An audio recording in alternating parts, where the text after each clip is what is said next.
And welcome back, everybody, to the Podcaster Nation. That's right. I said welcome back because I know you were just listening to our stuff and you loved it so much that you came back for more. Folks, that was brilliant. That was absolutely fantastic. Great decision. The reason that it was such a great decision is because we have a lot more for you. Why do we have more for you? Because this is the podcast that's about podcasters, it's for podcasters, and it's done by podcasters. And our guest today is, amongst other things, wait for it. He's a podcaster. You figured it out. Again, you're brilliant. You cracked that code too. All right, folks, this is the place where we all come together to raise each other up. And this is the place where the rising tide raises all ships. So let's get sailing and let's bring in our guest today. You're going to love this guy. He is the host of the Entrepreneur's Logbook, Lessons from Growing Businesses, the podcast. He is also the founder of We Feature You PR. And he founded this back in 2021. So this is not a newcomer to the scene. This guy is tearing it up. He's kicking butt and taking names, and I can't wait to hear his story. So please welcome Zach Bernard to the show. Zach, how you doing, brother? I'm doing well. Thank you for the fantastic introduction here, Rory. That was amazing. Thank you, man. Hey, you earned it. This is you. This is your life, man. This is your stuff. Zach, I love having you on the show. I can't wait to hear about this. Before we dive into all this other stuff, tell us, who is Zach Bernard? What are you about and what got you into this crazy business that we're all in and love so much? That's a good question. So I started my, I guess like entrepreneurship journey led me to like podcasting, which I feel like a lot of people that ends up being the case. But yeah, you're right. I started the company back in 2021. Before that, I was like a big system and like automation person. So I got like a started first company. It's like an automation like system company. Worked the first company, did great work, but kind of figured out afterwards that what actually grew a business was the marketing. If you didn't have any marketing, then nothing works out. So quickly realized marketing world was probably where I wanted to be. Hmm. I ended up going to university to study in marketing for probably a year and a half, and then I ended up actually leaving because the business kind of blew up after like I would say like yeah, a year and a half specifically. And yeah, I mean, I just somewhat learned that marketing was the way to go if you want to obviously grow a business. I somewhat stumbled onto like the PR world, so pitching journalists, contributors, writers of like publication. And I realized that I could send an email to like one of those and get an article published in a major media publication if they like what I had to say. And quickly that became into a business model. We started doing that for a lot of clients. We've probably done it for 300 clients or so. And then about like 2 years ago, we've shifted into the podcasting space. So even if I'm a podcast host myself, we actually help clients get booked on podcasts. So we've seen and talked with so many hosts, such as yourself. And it's been like a great experience because like a lot of these podcast hosts have so many connections. They're connected to so many people. They all have different like takes. They have different focus for their podcasts. And yeah, I mean, that's somewhat led me to like, okay, I mean, we're getting all these people on podcasts. Why not start a podcast myself? So I ended up launching the Entrepreneur's Logbook podcast. And the main goal was really just to be able to hear the journey of other entrepreneurs, what they've done, how they've grew their company, but also keeping it focused more in like an educational fashion, being able to understand like what makes them an expert in their space and trying to get like value from that expertise as opposed to making it just like journey focused. Because obviously there's so many people of us out there. We all have an interesting journey. But in the end, people that listen to podcasts, they want to either be entertained or get value from a podcast. At Right. least that's what I get from my experience here. But yeah, I would say that's like the quick in like a nutshell there from like the podcast setting things. But we're definitely just getting started. This podcasting space is insane. It's Now, major. 100%. I love that. So you founded this back in 2021, which we all know was not the best time in the world for any of us Oh to be no. doing anything. What was that like trying to do a PR firm back then Yeah. with all of that flying around you? That was interesting because yeah, like with like the entire pandemic, everyone was basically locked down. I feel like it was somewhat perfect though, because like you were just locked down, you were just focused Hmm. on doing whatever you wanted to do. And I feel like that's where people started to go like more like remote work. So we launched the entire company where it's been fully remote. We obviously don't have an office, anything like that. And to be honest with you, it's much more easier to just be remote for like the entire company. Like Right. everyone in your team is like remote. But no, it's been an interesting one launching during the pandemic. And I mean, I feel like there's a lot of like learning lessons from that. because you start to deal more with people like virtually as opposed like in person, and it's definitely like a very different dynamic. And it's like a bit so much like podcasting in a way, where you can have virtual conversation, but you can also have in-person podcasts. And I feel like the in-person one typically like are really best because you can really connect with the person, build that relationship. But it's somewhat taught us that, okay, you can still have amazing conversation with people virtually. You just have to be able to like build them, build the relationships, but also build like a cool culture that people like and actually enjoy working with you. So yeah, it's been an interesting one, but I think it was like a blessing and a curse at the same time, to be honest with you. Sure, sure. I can totally see that. And you're right. It's so funny to look back on the state of virtual things at that point in, prior to that point in time and Oh to what yeah. it is today. Before that it was almost frowned upon. If some company said, "Hey, we want to do a virtual interview or something over Zoom," you were like, "Oh, they're not really serious." Okay, you Yeah. know what? I can't take the time to meet with me, whatever, right? And you discounted that. Now, I mean, it's almost like, wait a minute, you want to meet in person? Hey, no, no, no, no, no, no. We don't do that, Yeah. right? No, I agree. So you didn't have any trouble. I mean, you're a younger guy. You didn't have any kind of problem making the move, right? To the transition No. over to virtual and more like But I that. mean, like we launched at the same time that everyone was like going virtual. So Mm, I didn't really experience launching a company like physically. It was definitely more like fully like a remote from scratch. yeah, But yeah, like we definitely didn't experience that. I've definitely seen a lot of people I speak to, they talk about that. Like on my podcast, for example, like I've spoken to so many people and we come to the topic of like, yeah, during COVID. And then you have other people, it's like, no, we've actually been remote for like 20 years. Like this did not even impact us. So everyone has like a different perspective and a different like journey in a way with like just how that happened. But I think everyone has a different perspective of if it was beneficial or like detriment to like sure. your company or just personally, to be honest. Yeah. So you said that 2 years ago, for your PR company, you started working with folks who wanted to guest on podcasts and trying to set that up. But that means that for 2 years before that, you weren't working through podcasting. So who were your clients for the first couple of years, and who were they, and who did you book them with? How was that working? Yeah. So for like the first 2 years, like yeah, you're correct. It wasn't like podcasts. So it was really media publications. And like what I mean is like the Forbes, the Entrepreneur, Business Insider, like Hmm, these big media outlets that like a lot of people know. So it's more like digital. There's no video component to it. And that's like one of the reasons we went to like podcasting, which I can touch on to like later on here. But when we started doing like the PR, getting articles, etc., it's really been like entrepreneurs, business owners, CEOs that were really trying to like build their brand, but really more like build that credibility. Because if you get in like a major media publication, it's like third-party validation, where hmm, that publication basically right. serves as credibility for like why people should even listen to you in the first place. So it's been, and it's funny though, because I'm based in Canada, but I'll tell you, we've worked with probably 400 clients. I think we've had one Canadian clients. Like all of our clients are like all from the US. I think we maybe had like one from China, Mexico, and stuff like that. But it's definitely been like US focused, like solely.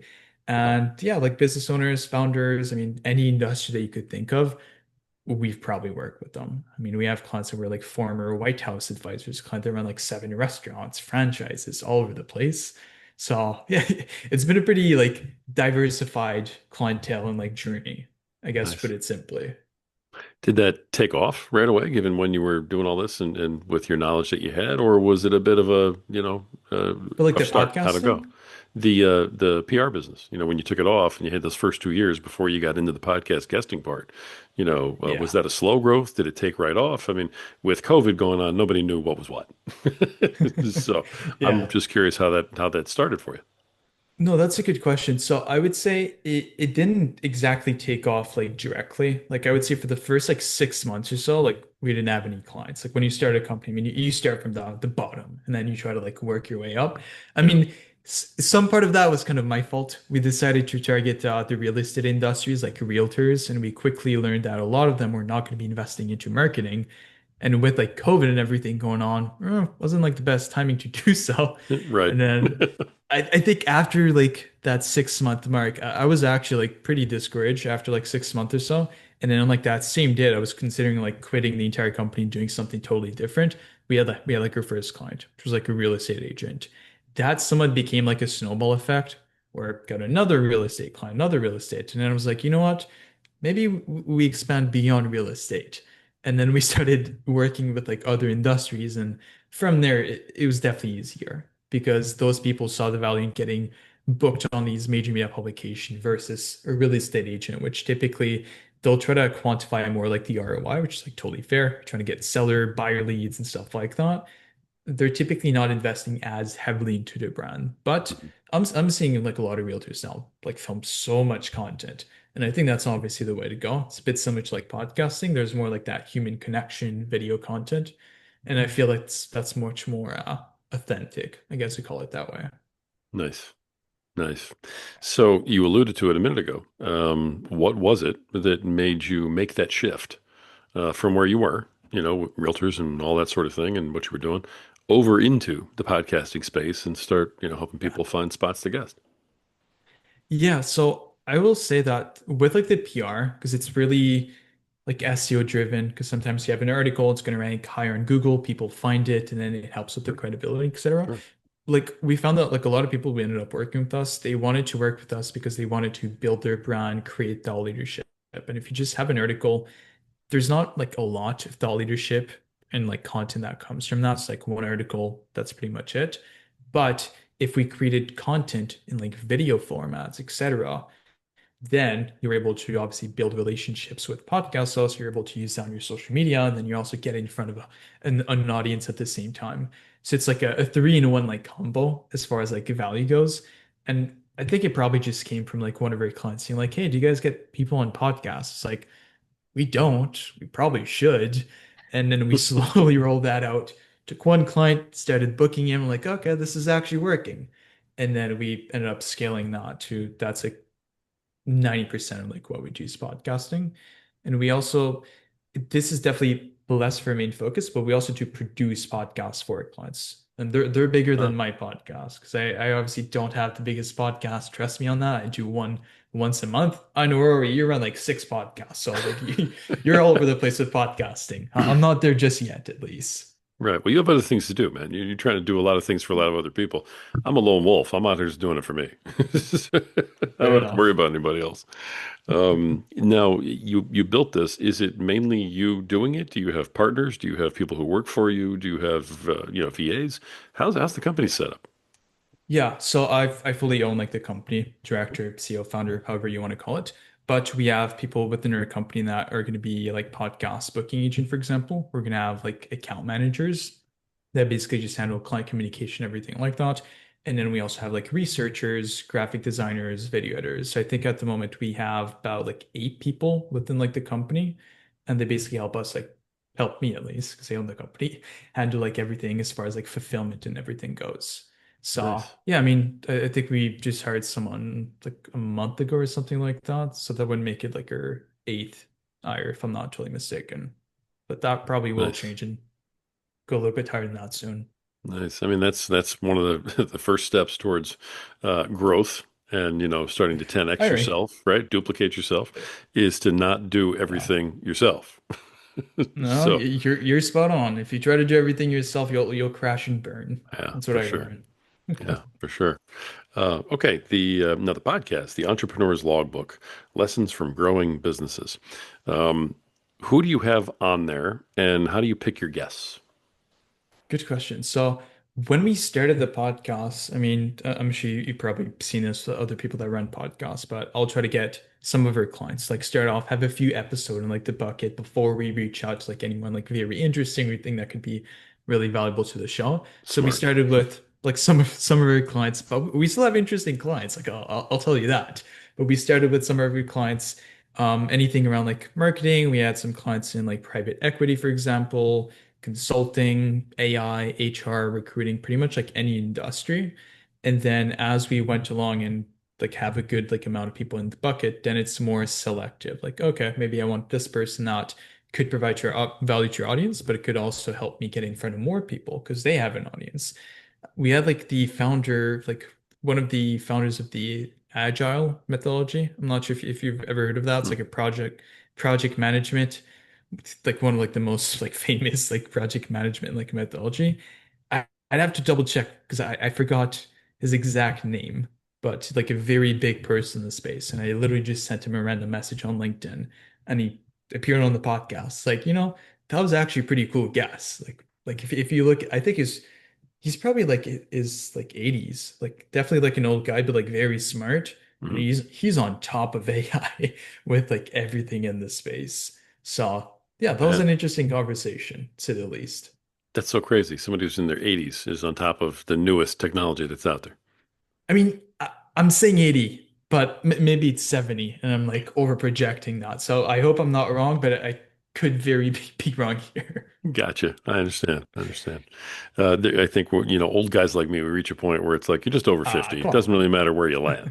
You know? So, Local, Roy. Come on. 40s? oh, I appreciate you. All right. Yeah. Yeah. You're going to send me an Okay. invoice for that afterwards, right? Yeah. There 20 you bucks go. for the Yes, sir. compliment. Yeah. Okay. Always this guy, always in marketing, always selling. I absolutely love it. Uh, Okay. This is, I haven't really had this opportunity to talk to anybody who's got the PR thing, who's got the podcast leg, who understands the marketing piece, and who's mm, also done the work that you have with, um, say realtors and independent contractors and that kind of thing, sort of starting from that grassroots. I'm curious how the whole thing works together and the synergy that you have it set up. What's promoting mm. what helps what's like the main thing, in how you're working your entire business from the foundation. As far as like promoting like the clients, the podcasts, or Yeah, because let me be more clear. Because, sure. like for instance, when you do your promotions, you have your people that you need to promote, your clients. You have you Mm, as a PR firm you need to promote. You've got a podcast mm, that you want to promote as a podcast, but then does the podcast promote the podcast? Does the podcast promote the PR firm? Does your mm, podcast that you run help promote your clients? What's the synergy? How do they all work together so that mm. you're getting the most bang for your buck out of all your pieces? Yeah, I will say like our podcast, like we obviously it's my podcast, but we interview obviously people that could be interesting, and then we also interview like some of our clients. Like one of the things I've noticed is whenever we have a new client that we onboard, some of them they might have not done a lot of podcasting, so we'll have a first podcast, make sure that they understand how to do podcasting, give them like a few pointers so they can rock and roll, hit the road and the ground running. Hmm. So it's definitely less of a company podcast. It's definitely more for like myself, love to interview clients, people that I think are definitely interesting. And then for our clients, I mean, as far as promoting them, it's going to be like helping them create content from their podcasts. I mean, you definitely know this already, but if you just go on a podcast, you don't do anything with it. I like to call it the 50% of the puzzle is going in the podcast, but the other 50% is using it, promoting it. And I feel that's like a very important part. So we Right. do help like clients, we create their content for them. It's like, okay, these were like the very valuable bits from the podcast. Use it, make sure to tag the host. And that's like one thing that like I see like a lot of people doing. Like they'll go on a podcast, they might share the episode on their profile, but they're not going to tag the host, they're not going to thank the host on social. And that's a big missing part. Like the host wants to promote you. If you share the podcast, you tag them, they're going to reshare your post, they're going to tag you as well. You're going to get more exposure. You're going to get more value. And I feel that that's definitely something that a lot of people miss and don't do. And Hmm. I'm assuming you've probably seen that like hundreds of times as Oh, it well. kills me. Yeah, I'm laughing because you're preaching to the choir. I love that you're saying this out loud. Yeah. Because yeah, when I do have someone on and they do, share the link and they tag me in it, I make a comment on it. I'll share it to Hmm. my people with an additional comment, including the comment that I have. Plus, I'll like it. I mean, this is what we call, and for everybody who's listening out there who doesn't understand what he and I are talking about right now, this is what you call engagement, folks. This is what we want Yes, from our sir. podcast. It helps you grow, helps us grow. Yeah. Yeah, you're right though. So that's something that you do to kind of to help people get through this and you teach them this. Yeah, because you have to do it. Like some people think they just go on the podcast, like, great, I got on the podcast. But Hmm. again, it's 50%. Like you need to share the podcast, promote it, and you obviously built a relationship, a connection with that podcast host. Are you literally just gonna let it die after you go on their podcast and just leave it there? And like, no, you want to engage with future content that they have and keep that relationship going. I mean, they were nice enough to have you on their podcast, promote you to their audience. you should be doing them a favor by helping promote their podcast as well. Like that's like the least that you can do. Yeah, Like at least that's the what I would episode you're say. on, if nothing else. Yeah, at least. That's bare minimum in my experience, at least. My goodness. All right. So, I love that you're taking that on as part of the job. So you help your clients in your PR world. You help them with their marketing. You help them with understanding how social media is working. You help them be a good guest and get their message out on the podcast. In addition to this, you're also doing production for podcasts. Yeah, for some clients, like we've started producing podcasts for clients where we Hmm. basically launch your entire podcast, recruit all their assets, but we also source the guests that could be like good fit for their show. And then it basically serves as a way like a branding tool, but also like a connection tool, being able to connect with people that are interesting, could be future partners, referral partners, clients, and anything like that. But it's definitely a content and a connection tool that I think I like to call it. Hmm. Okay. Gotcha. Nice. Yeah. Um, as you go about promoting your entire business, including your podcast, is there one thing or one platform, one form of social media, I don't know, mailing letters, whatever. But is there one thing that you find works much better than others? And is there Yeah. anything you found just works like terrible? Not at all.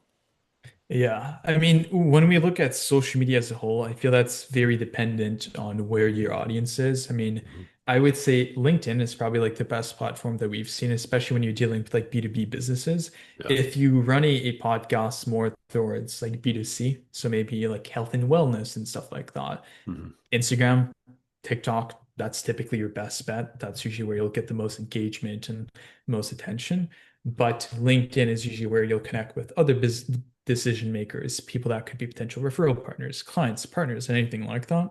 So we personally focus definitely more on LinkedIn, our clients as well. But if we have a client that appeals more to customers, like not people that are going to buy business services, then Instagram is probably like my second recommendation.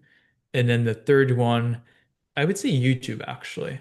because I'm not sure about TikTok. I mean, TikTok can work, but you're definitely not going to get the most engaged people when they're just scrolling, scrolling, scrolling and taking looking at your video for 5 seconds. But LinkedIn, yeah, LinkedIn is the main one. And one of the other things I always recommend is your newsletter. If you have a newsletter, Mhm. use it. Like promote the podcast that you were on, share it. That's definitely valuable. But if you have your own podcast too, like definitely make sure to share it when you have an episode go live. Obviously, don't bombard your entire list every single day with a new podcast episode. Make sure that you're providing the most value to people. Because if someone signs up to your newsletter, they're following you on social media, they're looking to hear from you, but in a valuable capacity and not just getting spammed by emails that provide no value in the end. Right. Right. So you do still look at emails and email lists as a very important part of the entire marketing experience. Oh, definitely. Like Yeah. I think if you don't have a newsletter, you're missing out. And I'll be transparent, that's something that like we've definitely messed up. Like if we had a newsletter when we launched a company, Hmm. it'd be amazing. Like we'd have a much bigger list and definitely much more value out of our emails. But now it's like, okay, I mean, it's slowly starting to pick up, but we could have done a much better job at it. So that's first thing I recommend to anyone. If you start your company, get a newsletter as soon as possible. Collect those emails. Very important. Wonderful. Wonderful. Okay, I love that. Um, all right, there's a corny question that I like to ask everybody, so I'm going to throw this in here too. And Okay. this is about the podcast that you do, that you host. Okay. Sure. So when you're doing your podcast, what is it about doing your podcast that you love the most? And what is it Mhm. about doing your podcast that you just absolutely cannot stand, throw it out a window, hate the most? Good question. I would say the thing that I like the most is like whenever you're speaking to someone and they're bringing a story that's actually like interesting, they're backing up with something that happened to them or they've seen. Because oftentimes, and sometimes I'll be guilty of that too, is they might not bring enough like actual stories, backstories, talk about things they've seen, clients they work with, results, or like even like bad experiences, those are typically hilarious. Like I'll have clients that will, not clients, but guests that will just come on the show. It's like, yeah, like we did this, like this person thought they were supposed to do this, like they literally did not understand. And it becomes like it adds like a bit of entertainment to a conversation that was perhaps like a bit really more like serious in a way. And I feel like that's really where you can just laugh on a podcast and it just brings more out like your personality and like the authenticity aspect of things. So that's probably my favorite part. I would say, would you say boring part or thing I don't like? Because I feel like those are a bit similar though. Your call. Either way, Okay. whatever's coming into your head, man, go wherever you're guided right now. Yeah, because like 'cause for like your podcast, for example, it's a back and forth conversation, very natural. Like I love that. But I feel like some people like you'll go on their podcast, you'll run your own podcast, and the guests, like yes, you want a guest, you want them to talk, educate people, but they'll just speak consistently for like 20 minutes straight. You try to like add a question, but you cannot find the good part in their 20-minute sentence to interject something and ask them a question. It's like, okay, I wanted to touch on to like 10 other different points. We're at point number two. So maybe we need to adjust this a little bit. I'd say that that's probably like my main like pet peeve, I guess, in a way for That's it. great. Great answer. That was great. Love that you What's went there. yours though? I'm kind of curious. What's yours? What's my thing that I hate the most about podcasting? Hmm. Um, for me, I think it's the no show, no call, no nothing, just disappear Okay. type of thing. You know what I mean? I think that's probably my biggest pet peeve about it. Just That's because, probably yeah. yeah, go ahead. Yeah. I forgot that one. Yeah, that's probably number one. Number two would be the speaking for 20 minutes. I completely forgot about the no-show aspect of things because Well, it's that does close. happen. It's close. It's a close one. I mean, those are close. So I mean, because I've had plenty of those as well. But yeah, I mean, there's so many different ways to Fair. communicate with each other. From texting to emailing to smoke signals. I mean, whatever it is you need to do to communicate with somebody. It's kind of hard to sit back and go, oh well, I couldn't communicate with you somehow that I couldn't be on the show. So just that kind of thing. But I get it. I I get you agree. loud and clear, No, man. you're spot on. Yeah, I appreciate you asking. People don't usually ask me, so I don't get I love to that. express myself like that very often. As long as we're talking about it, and we'll go both ways on this. Right on. The As you look at your podcast episodes that you've had, guests you've had on, that type of thing.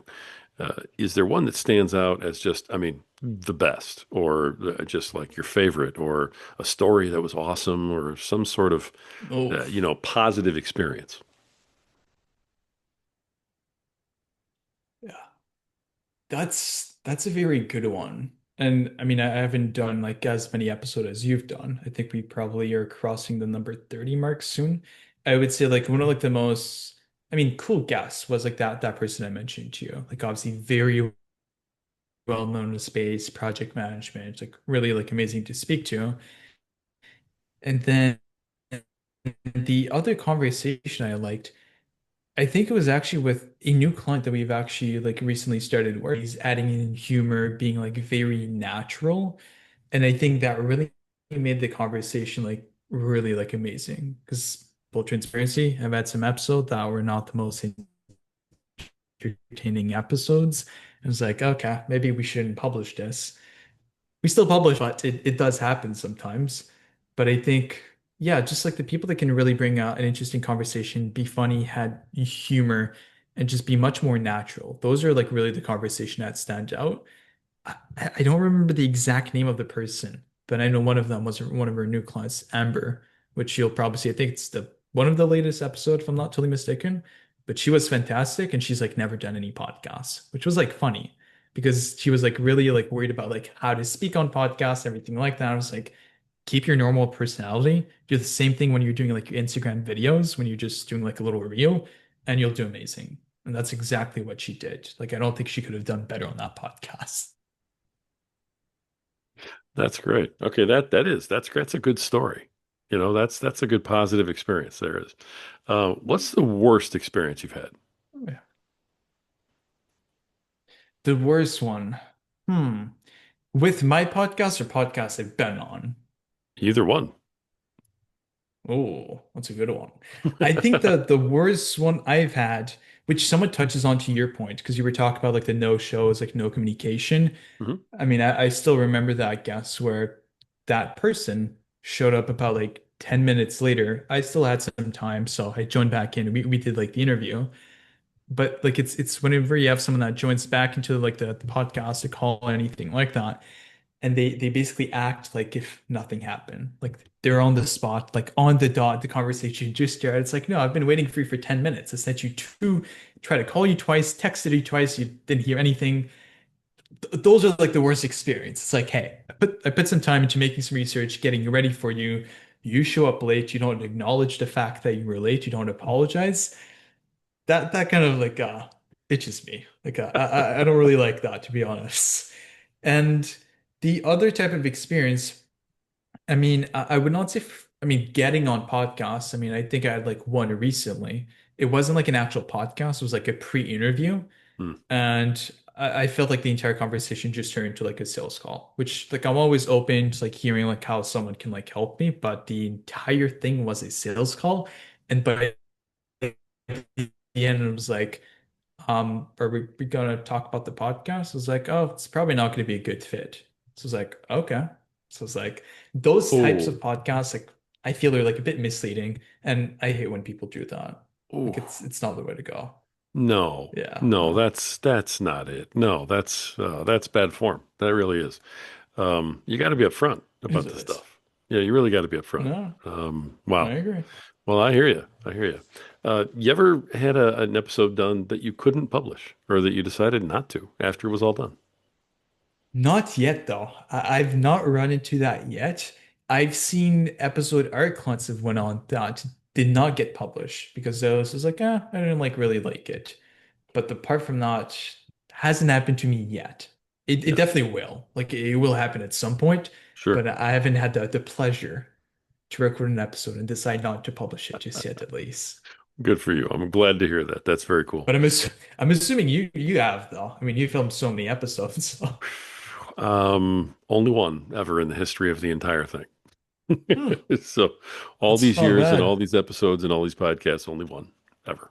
So yeah, I've That's been pretty very good. fortunate in that way. I've also, put some stuff out and just kind of laughed about it and went, you know what? It's going out. Let's just see how it goes. I'll use it as a teaching Yeah, tool or something for my students, right? And we'll just go from there. But yeah, yeah, for sure. that's fair. Um, yeah, right on. The again, talking about the podcast, the oh, sorry. Okay. As we go back, we talk about the podcast some more. You have how many episodes do you have out again? 30, maybe Okay, 29, that's something what I like thought. that. How often do you publish? Are you weekly? Are you monthly?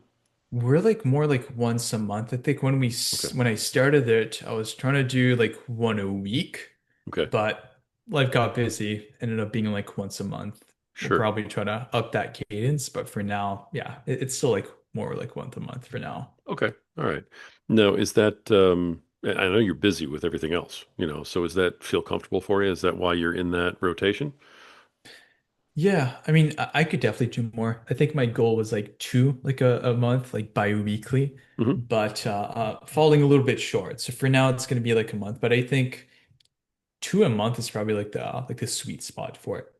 So like Excellent. I need to get back at that, to be honest. Cool. I mean, it doesn't matter how often you come out. I just wondered if maybe you had a strategy for it. Like once a month we're going to come out, and I Yeah. use it for this or for that. So, if it's just, hey, No. I got to get back to it. I totally understand that. That's a very human answer, brother.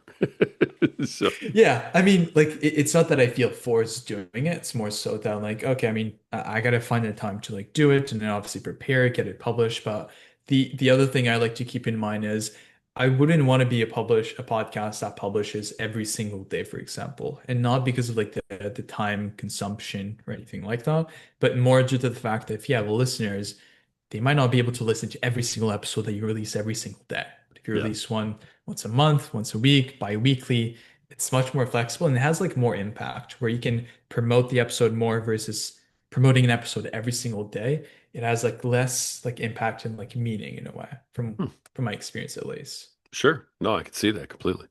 In your process of bringing people on and interviewing them, do you do pre-interviews yourself? You brought that up a second ago. I'm curious. I will say for if because like oftentimes we'll have like some of our clients on there. So we typically won't have pre-interviews with them because I've already been acquainted, talked with them. I know like how interesting they are because obviously Right. we wouldn't work with them if they're not interesting. But for people that we've like just reached out to them, like yeah, I like to do pre-interviews.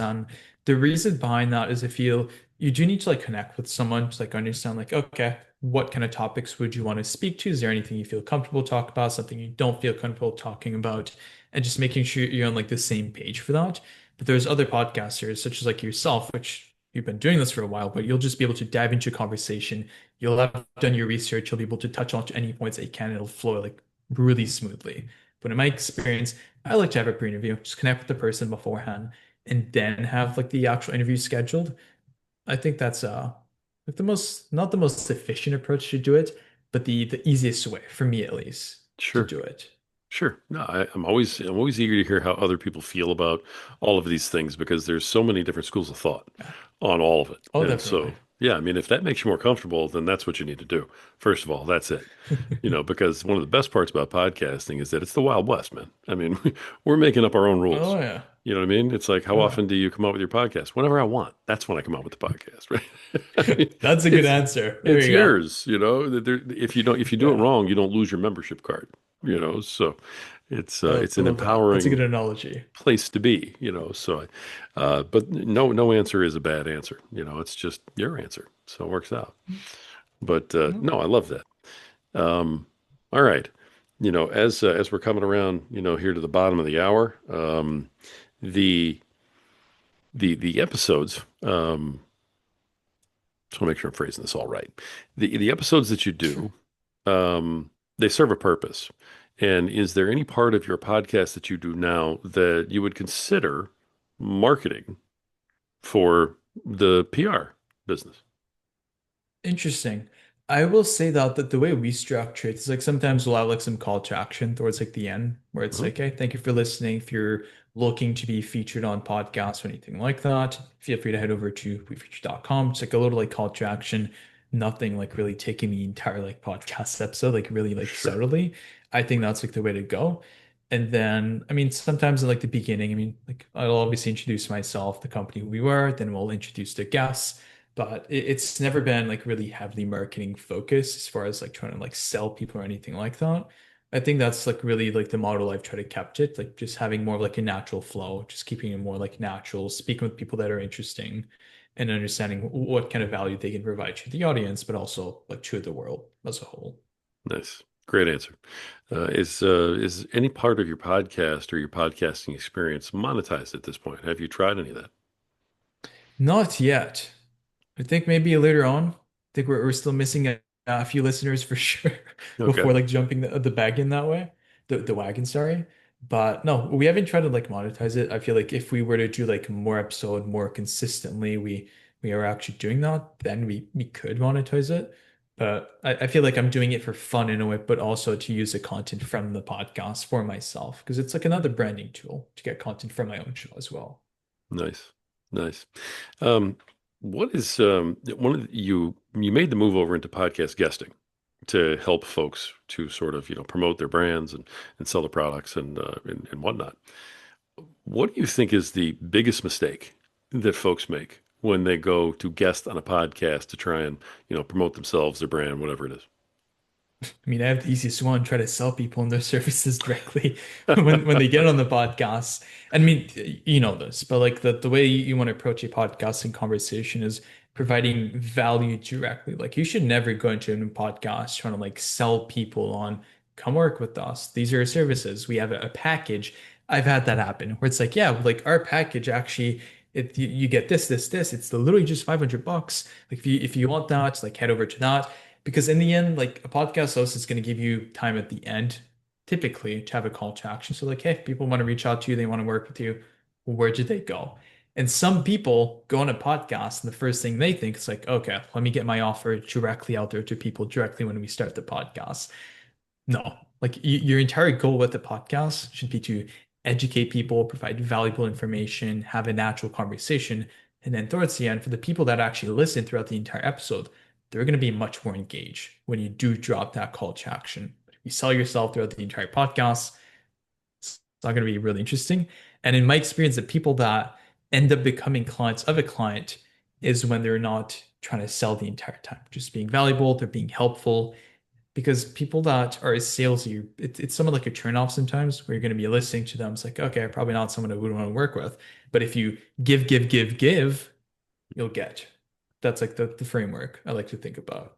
Nice. That makes total sense. Yeah, I'm glad that you went there. I really am. And there's nothing wrong with trying to sell your product. There's Of nothing wrong with charging for your service.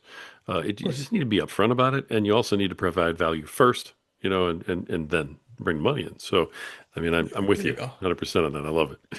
Absolutely love it. All right. So, as we kind of bring this around to the end, let me, before I hit my last question for you, let's get that contact information out there.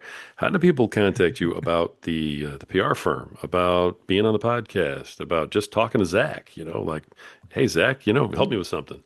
Best ways to reach you and contact you, brother. Yeah, I will say LinkedIn, it's Zach B is probably the easiest way to reach me. Or you can also go at zach@wefeatureyou.co. I'm on my email like every single hour. There's like no way I'll miss your email. Or you could just go to wefeatureyou.com and typically pretty active and we'll get back to you pretty fast usually. Nice, nice. Okay. Now, are those links in Podmatch for you? I think so, but I can also send them to you as well to Okay. make your life easier. I was going to say, if you don't mind, throw them in the comment section. I want to Of make sure course. we get them. And we have all the links that you want into this For sure. episode because it's going to be around. This is an evergreen episode, man. So let's make sure that stuff's out there for Love uh, that. for people.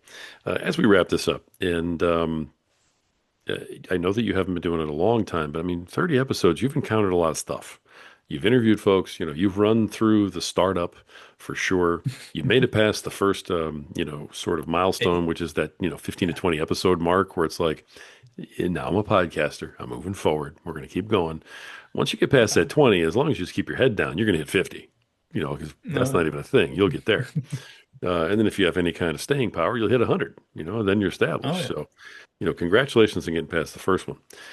But as you have been doing this, what is your best piece of advice to other podcasters that are out there who are just not quite where you are yet? Good question. Because I mean, I'm not there yet, as I like to consider myself for my podcast. But I think the best advice, and I mean, I'm still a little bit guilty of that too, but just really being consistent. I mean, if you show up every single day and you do a podcast episode every week, every month or so, if you just do like one, I mean, it's going to end up compounding to like the amount that you want to get. And it's funny that you mentioned 15, 20, because I thought it was like 90% of podcaster don't make it past episode eight. I think it was like something like that. And that's like something I tell like a lot of people are about to launch a podcast. I'm like, okay, if you want to launch your own podcast, keep in mind this is a long-term effort. If you don't see yourself doing this past a year, don't do this. It's going to be a waste of your time. But if you can commit yourself to showing up every single day, trying to do one episode every 2 weeks or so, by the end of the year, you'll have quite a lot of episode in the pipeline. Mhm. So consistency. I mean, I Yeah. think it's probably the most simple advice that I could give and probably a bit generic, but I mean, it's the best one. No, I mean, hey, any advice is good advice if it helps one person, right? So, I love I that. love I that. love that. That's perfect. All right, Zach, thank you, man, for coming on here. Thank you, Rory. Uh, Founder of We Feature You PR and host of the Entrepreneur's Logbook: Lessons from Growing Businesses. Zach Bernard, thank you for coming on and just sharing everything, man, with everybody as openly as you have and as honestly as you have. It's been an absolute pleasure having you on here today. Thank you, Rory. No, that was amazing. Probably one of my favorite podcast episodes to date. I'll be Thank you. honest with Well, I you. appreciate that very much. All right. And I didn't pay him to say that, folks. So, all right.